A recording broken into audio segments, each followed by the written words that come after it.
الحمد لله نحمده ونصلي على رسوله الكريم اما بعد فاعوذ بالله من الشیطان الرجیم بسم اللہ الرحمن الرحیم۔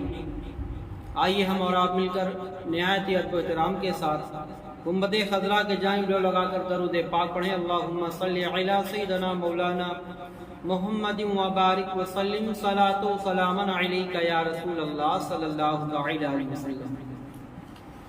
آج کے اس مختصر سے وقت میں انشاءاللہ امامت کے فضائل و برکات اور امامت کے بارے میں اللہ کے رسول صلی اللہ تعالی علیہ وسلم نے کیا حکم فرمایا، وہ حدیث پاک سماعت فرمانے سے پہلے ایک بار درود پاک پھر سے پڑھیں۔ اللہم صلی علی سیدنا مولانا محمد وبارک وسلم صلاۃ و سلاما علیک یا رسول اللہ صلی اللہ علیہ وسلم۔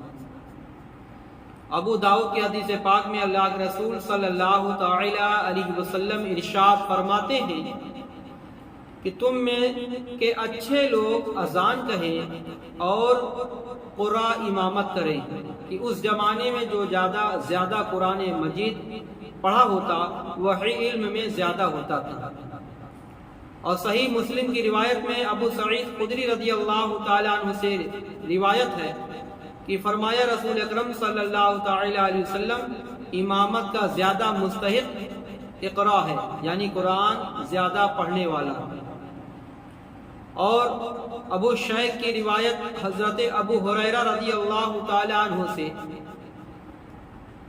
کہ فرماتے ہیں کہ رسول اللہ صلی اللہ تعالی علیہ وسلم امام اور مؤذن کو ان سب کے برابر ثواب ہے جنہوں نے ان کے ساتھ نماز پڑھی۔ سبحان اللہ۔ ابو عطیہ عقیلی کہتے ہیں کہ مالک ابن حویرث رضی اللہ تعالی عنہ ہمارے یہاں آیا کرتے تھے۔ ایک دن نماز کا وقت آ گیا، ہم نے کہا آگے بڑھیے نماز پڑھائیے، تو انہوں نے فرمایا کہ اپنے میں سے کسی کے آگے کرو، اپنے میں سے یہاں رہنے والے میں سے کسی کو آگے کرو، وہ نماز پڑھائے، اور بعد میں بتاؤں گا کہ میں نے کیوں نہیں پڑھایا۔ تو میں نے نماز مکمل ہونے کے بعد وہ صحابی رسول فرماتے ہیں کہ میں نے ان سے بتایا کہ رسول اللہ صلی اللہ تعالی علیہ وسلم کو فرماتے ہوئے سنا کہ جو کسی قوم کی ملاقات کو جائے ان کی امامت نہ کرے، اور یہ چاہے انہی میں کا کوئی امامت کرے۔ حدیث نمبر 5۔ حضرت حضور اکرم صلی اللہ تعالی علیہ وسلم نے فرمایا 3 شخصوں کی نماز کانوں سے مستجاوز نہیں ہوتی، کانوں کے اوپر تک نہیں جاتی۔ نمبر 1 بھاگا ہوا غلام جب تک کہ واپس نہ آ جائے، اور جو عورت اس حال میں رات گزارے کہ اس کا شوہر اس پر ناراض ہے، اور کسی گروہ کا امام کی وہ لوگ اس کی امامت سے کراہت کرتے ہیں، یعنی کسی شرعی اجر کے بنیاد پر لوگ قباحت کرتے ہیں۔ امام ابن ماجہ کی روایت میں ابن عباس رضی اللہ تعالی عنہما سے یوں ہے کہ 3 شخصوں کی نماز سر سے ایک بالشت بھی اوپر نہیں جاتی۔ ایک وہ شخص کی قوم کی امامت کرے اور وہ لوگ اس کو برا جانتے ہیں، قوم کی امامت کرے اور لوگ اس کو برا جانتے ہیں، اور وہ عورت جس نے اس حال میں رات گزاری کہ اس کا شوہر اس پر ناراض ہے، اور 2 مسلمان بھائی جو باہم ایک دوسرے کو کسی دنیاوی وجہ سے چھوڑے ہوئے ہوتے ہیں۔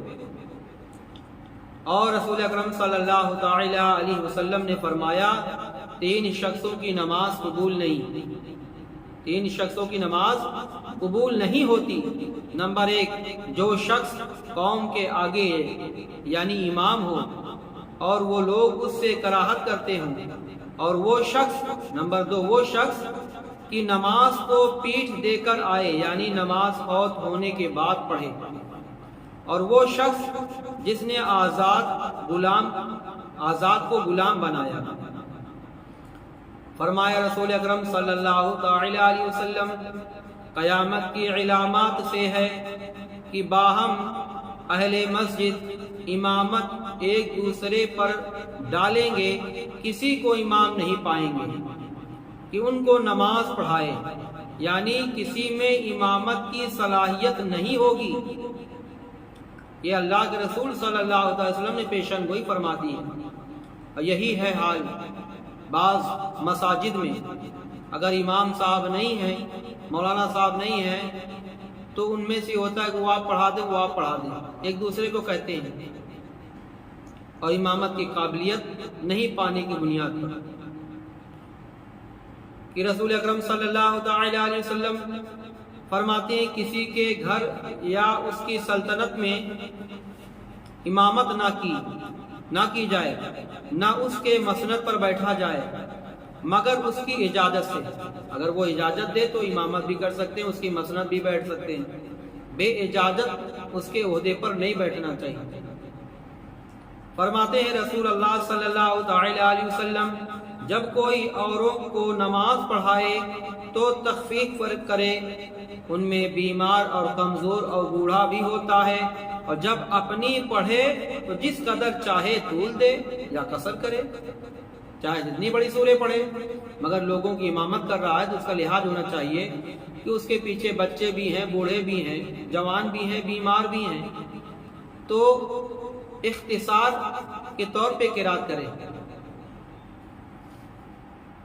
حضور اکرم صلی اللہ تعالی علیہ وسلم فرماتے ہیں کہ میں نماز میں داخل ہوتا ہوں اور طویل کرنے کا ارادہ رکھتا ہوں، بچے کی رونے کی آواز سنتا ہوں، لہٰذا نماز میں اختصار کر دیتا ہوں کہ جانتا ہوں کہ اس کی رونے کی وجہ سے اس کی ماں کو غم لاحق ہوتا ہے۔ اللہ اکبر! ہمارے آقا صلی اللہ علیہ وسلم کس قدر امت کا لحاظ رکھتے تھے۔ حضرت انس رضی اللہ تعالیٰ کہتے ہیں کہ ایک دن رسول اکرم صلی اللہ تعالی علیہ وسلم نے نماز پڑھائی، جب نماز پڑھ چکے ہماری طرف متوجہ ہو کر فرمایا، اے لوگوں، میں تمہارا امام ہوں، رکوع اور سجود اور قیام اور نماز سے پھرنے میں مجھ پر سبقت نہ کرو، یعنی مجھ سے پہلے نہ رکوع کرو، نہ امام سے پہلے سجدہ کرو، نہ امام سے پہلے سلام پھیرو، کہ میں تم کو آگے اور پیچھے سے دیکھتا ہوں، جس طرح سے میں آگے دیکھتا ہوں اسی طرح پیٹھ پیچھے بھی دیکھتا ہوں۔ امام مالک کی روایت میں انہی سے اس طرح فرمایا کہ جو امام سے پہلے اپنا سر اٹھائے اور سر اٹھاتا اور جھکاتا ہے، اس کی پیشانی کے بال شیطان کے ہاتھ میں ہے۔ اور حضور علیہ الصلوۃ والتسلیم فرماتے ہیں، کیا جو شخص امام سے پہلے سر اٹھاتا ہے اس سے نہیں ڈرتا کہ اللہ تعالیٰ اس کا سر گدھا کا سر کر دے؟ اللہ اکبر! تو حدیث امام نودی علیہ رحمت الرضوان حدیث لینے کے لیے ایک بہت بڑے مشہور شخص کے پاس دمشق میں گئے اور ان کے پاس بہت کچھ پڑھا، مگر وہ پردہ ڈال کر پڑھاتے، مدتوں تک ان کے پاس بہت کچھ پڑھا مگر ان کا منہ نہ دیکھا۔ جب زمانہ دراز گزرا اور انہوں نے دیکھا کہ ان کو حدیث کی بہت خواہش ہے تو ایک روز پردہ ہٹا دیا، دیکھتے کیا ہیں کہ ان کا منہ گدھے کا سا ہے۔ انہوں نے کہا، صاحبزادے، امام پر سبقت کرنے سے ڈرو۔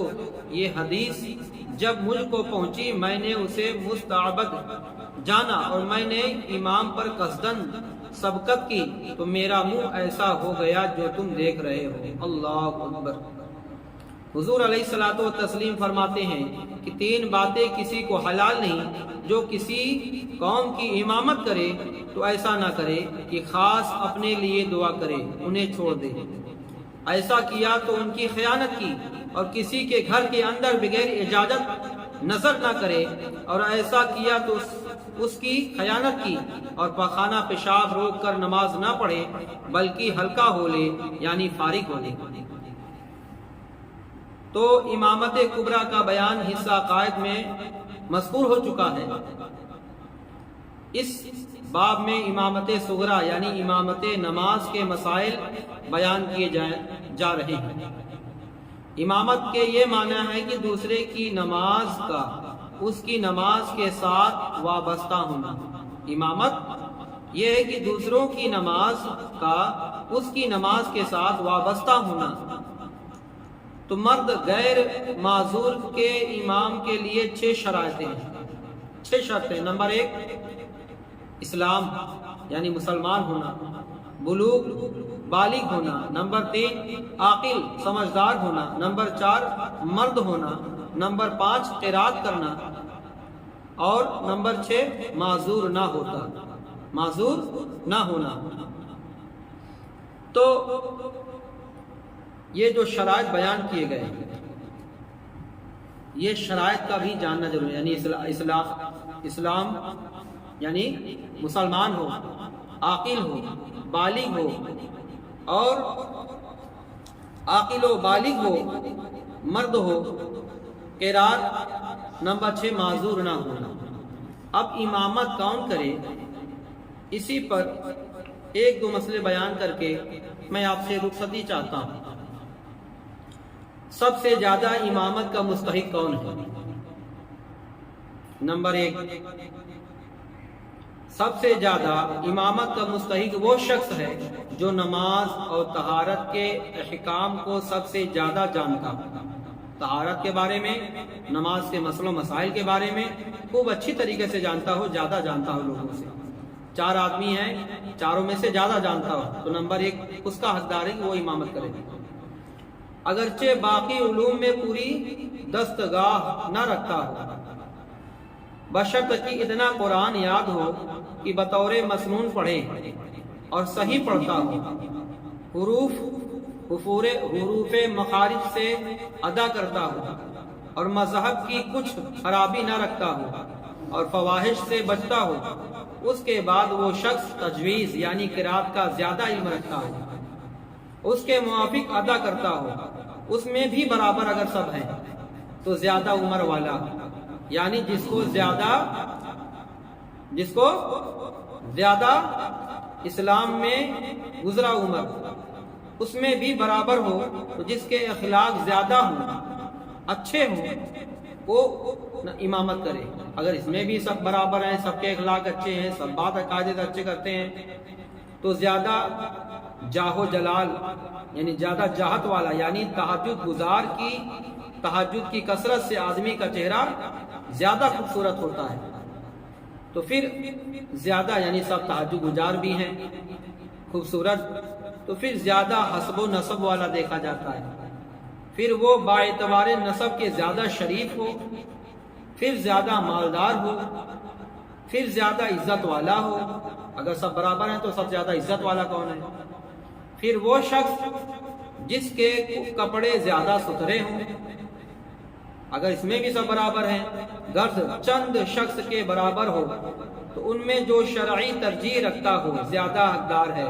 اگر ترجیح نہ ہو تو قرعہ ڈالا جائے، جس کے نام کا قرعہ نکلے وہ امامت کرے، یا ان میں سے جماعت جس کو منتخب کرے وہ امام ہو، اور جماعت میں اختلاف ہو تو جس طرف زیادہ لوگ ہوں وہ امام ہو۔ اگر جماعت نے غیر اولا کو امام بنایا تو برا کیا مگر گنہگار نہ ہوا۔ امام معین ہی امامت کا حقدار ہے، اگرچہ حاضرین میں سے جو امام مستقل مقرر ہے تو جماعت قائم کا حقدار زیادہ وہی ہے، اگرچہ حاضرین میں کوئی اس سے زیادہ علم ہو اور زیادہ تجوید والا ہو، یعنی جبکہ وہ امام جامع شرائط امامت ہو، ورنہ امامت کا اہل ہی نہیں بلکہ بہتر ہونا درکار ہے۔ اللہ سے دعا گو ہے کہ جو کچھ میں نے بیان کیا اس میں لفظ معنی خطا غلطی ہوئی ہو تو اپنے فضل و کرم سے معاف فرما کر اس گھڑی کو اپنی بارگاہ میں قبول فرمائے۔ السلام علیکم ورحمۃ اللہ وبرکاتہ۔